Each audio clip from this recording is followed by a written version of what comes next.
Hi guys, so we are back here, round number 3 in Alzira, Valencia, Spain. We'll go through my third game. This game I was playing against 24/7, but his peak has been actually near 2150 or 2200, I'm not exactly sure. Anyways, I was playing white pieces and I started playing this game with d4, he replied with knight f6, and then I replied with c4, he came with d6, and then I came with knight c3. So here it was very likely to be King's Indian, but then he played e5. And I just didn't know what was happening, to be honest. It is also sort of a way to play the fiddler system. The problem is that I don't have my pawn on e4, I have my pawns in d and c4. So I wasn't really sure about how to continue in this position. I simply took and decided to get into the endgame. But when I have already checked this game after, I think that of course the best was simply to push and play normal check with e4 and then knight f3, bishop e3, and so on. So I didn't do it, I took, and then I got into this endgame where I felt very uncomfortable most of the time that I was playing in the endgame, to be honest. It wasn't my best decision in the beginning, but even though I was feeling pretty uncomfortable in most of the endgame, I played very accurate, which you'll see in the end of the video. So castle, king c8, takes, and then I played d3 because I needed to protect my pawn on c4. So he played c6 and then I played, and well, here I just wanted to try to find a way to trade the bishops because his bishop is pretty annoying. As you can see, his bishop is restricting my bishop from do whatever my bishop would like to do. So if I trade that bishop, I feel that'd be beneficial for me and also negative for him because then his squares would be kind of weak and my knights could take some power in this game that so far again is being pretty annoying for me. This happened and then he played king c7. I came with knight e4, threatening the pawn on f6. He defended and then I came with knight d2, so I was going to be able to trade anyways.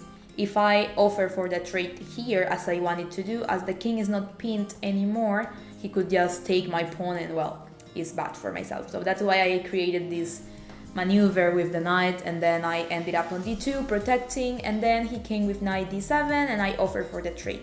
When I offered for the trade, he came with the knight to c5 and I took, he took back, and then I moved my knight. If I do anything but moving the knight, for example, if I do this, he'll come with the knight on d3, and then when I move my king, he'll take my pawn on f2. That's why I moved my knight, so I control the d3 entry.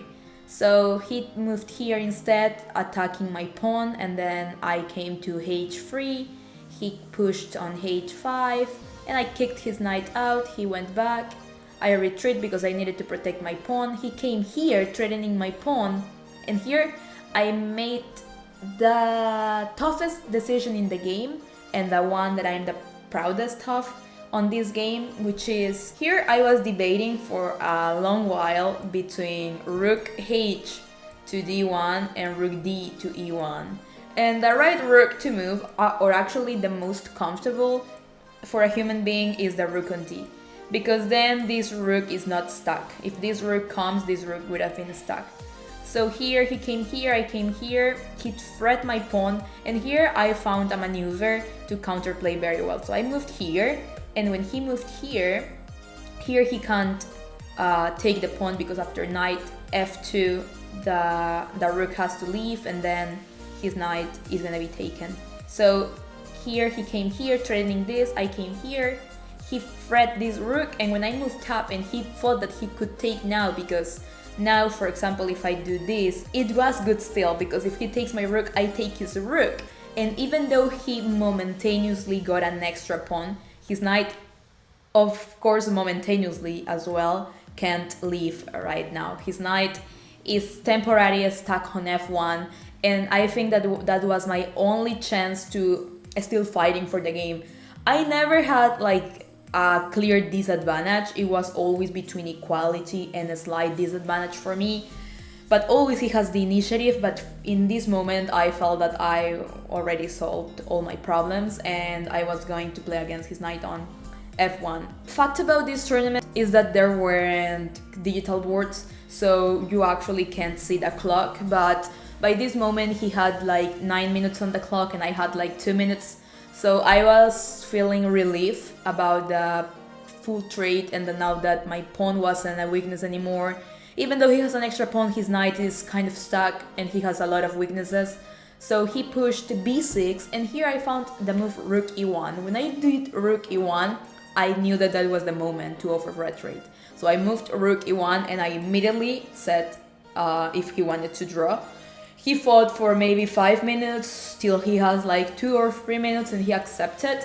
But while I was thinking, we all thought that after knight h2 or rook h1 the game was over, because if he takes on f3 he's losing because of rook here, and then he's losing the piece. But what we didn't see is that he could have taken h2, and if I come here he has the intermediate move f5. For a moment I was feeling so sad about the fact that I offered for the draw, but when I came to the chess.com and checked the game in the car going back home, I felt so relieved that there actually was a way for him to continue the game, and I was happy with my result because I played like really accurate, and of course he was way more rated than me. He's probably a better player, so I felt really good with the result. I was feeling really good that I played an accurate hand game, which is normally where I make the worst decisions, and also I had a very good time management.